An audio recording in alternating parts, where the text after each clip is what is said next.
Bienvenidos una vez más a un nuevo capítulo de Caminemos Juntos, un podcast con una gran invitada de lujo. Bienvenidos.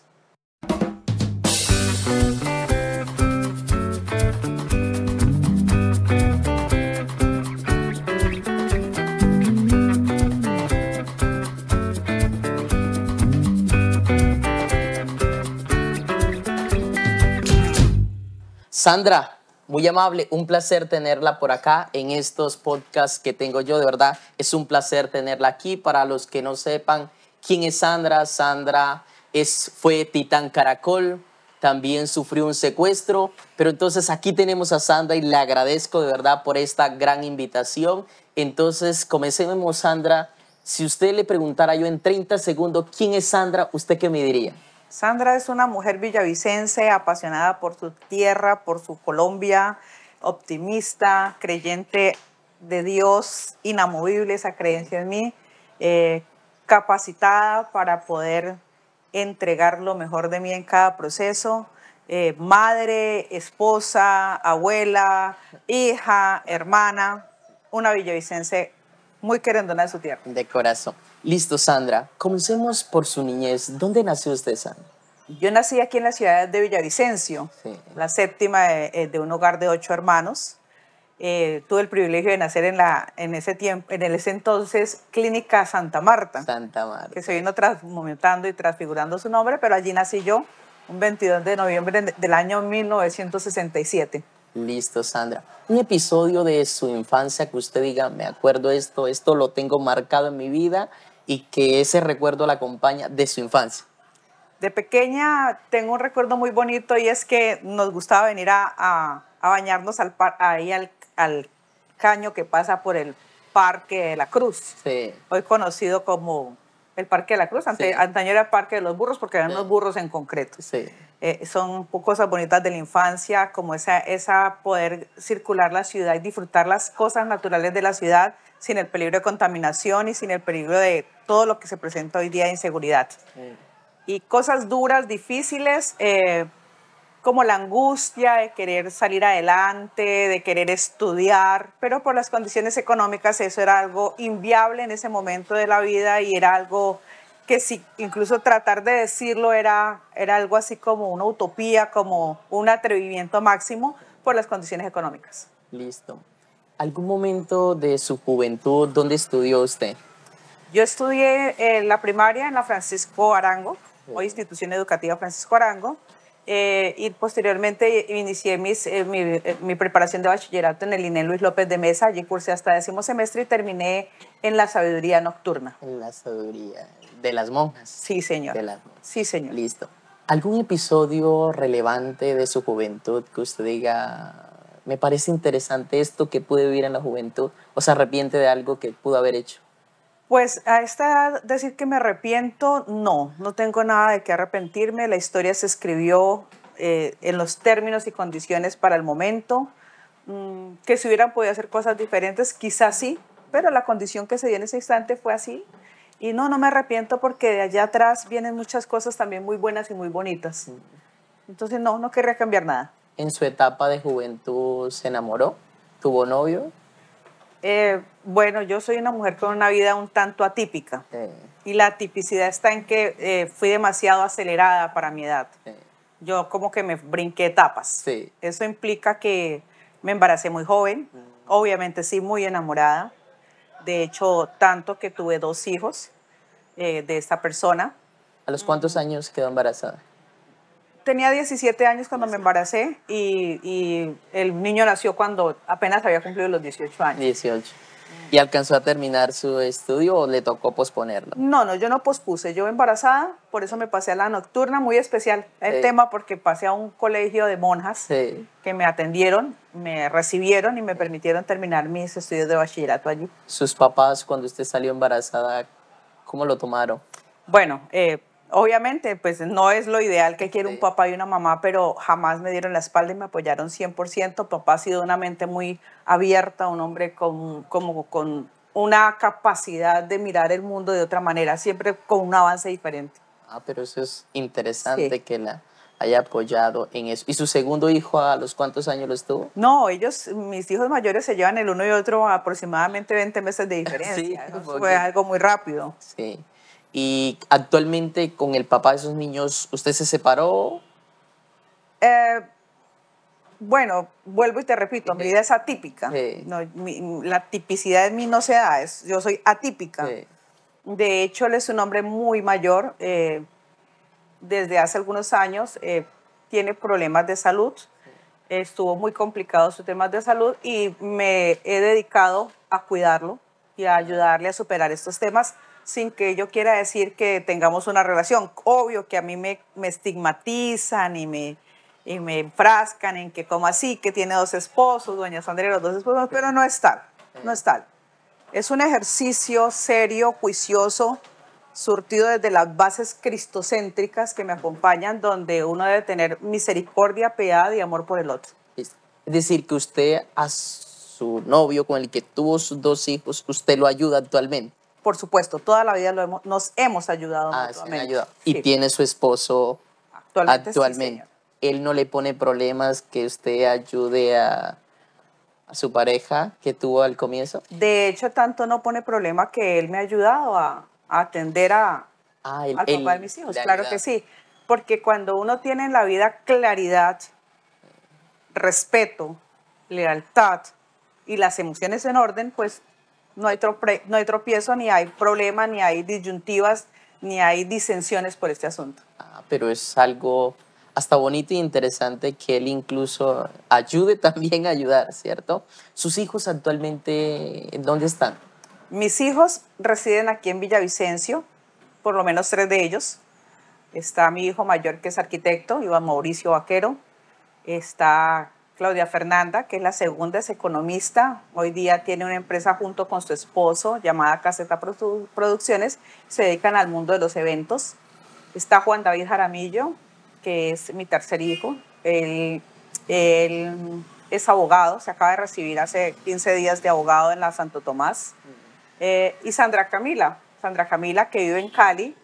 Ella ha sido como la más independiente, la no quiero estudiar más, terminó el bachillerato pues con dificultad porque era como necia con el tema. Se le ha respetado sus espacios, ha sido responsable de sí misma, entonces pues hay que decir, ella vive su vida es bajo sus términos y condiciones, pero sin dar dolores de cabeza, entre comillas, porque uno siempre piensa cómo le está yendo. Listo. Usted cuando dice mi vida es atípica de lo atípico, ¿a qué se refiere exactamente?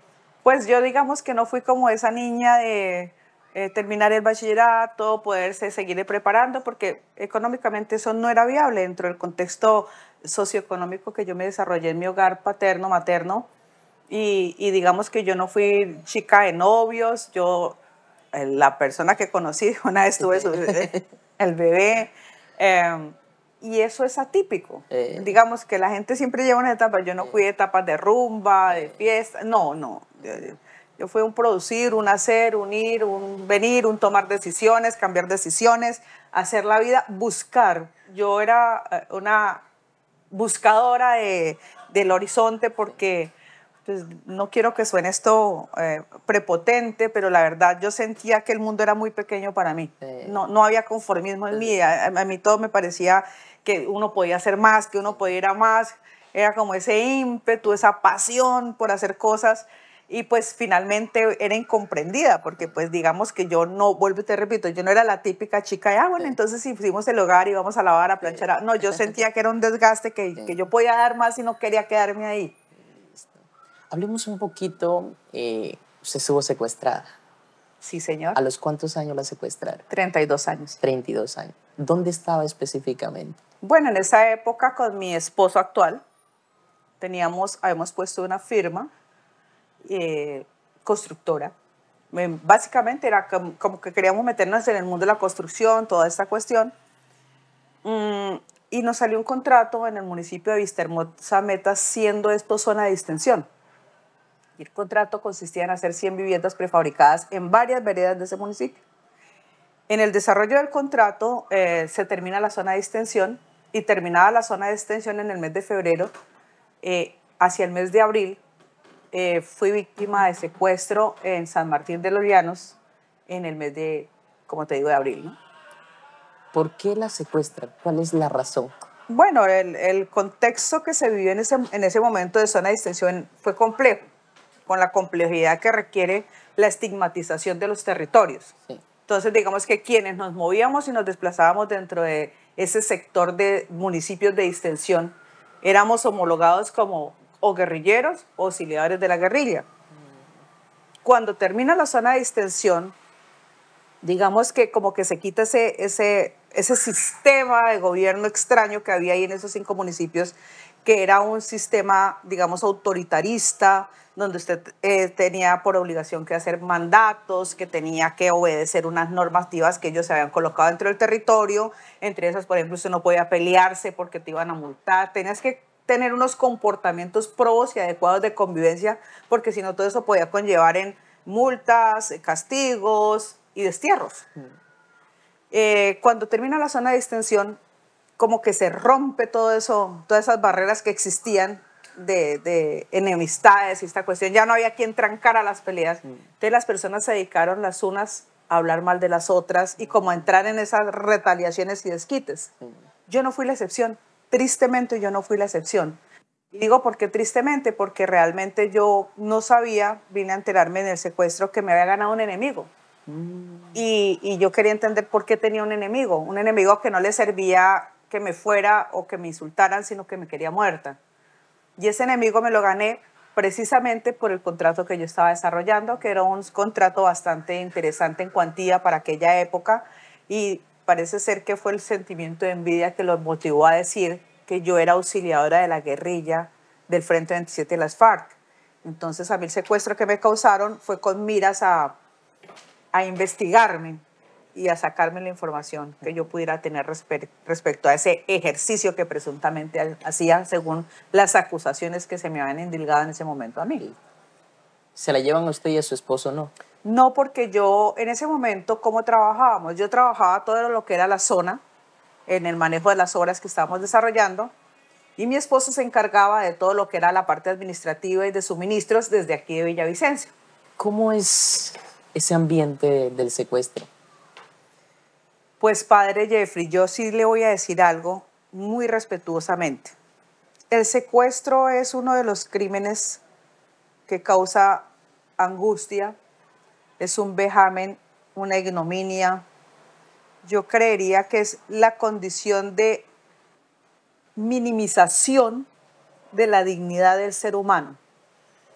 Verse uno coartado en la libertad crea mucha frustración, mucha angustia, y ese no saber qué va a pasar con uno es complejo, sin obviar los tratos que se padecieron hacia el interior y en los que yo no quisiera ahondar en detalles porque más que darle a esta charla una sensación de amarillismo, es entender que ningún ser humano, bajo ningún parámetro, debe perder de forma arbitraria su libertad y mucho menos debe ser sometida a situaciones que crean angustia como las que yo viví y muchos colombianos han vivido e incluso no han sobrevivido en ese tipo de situaciones.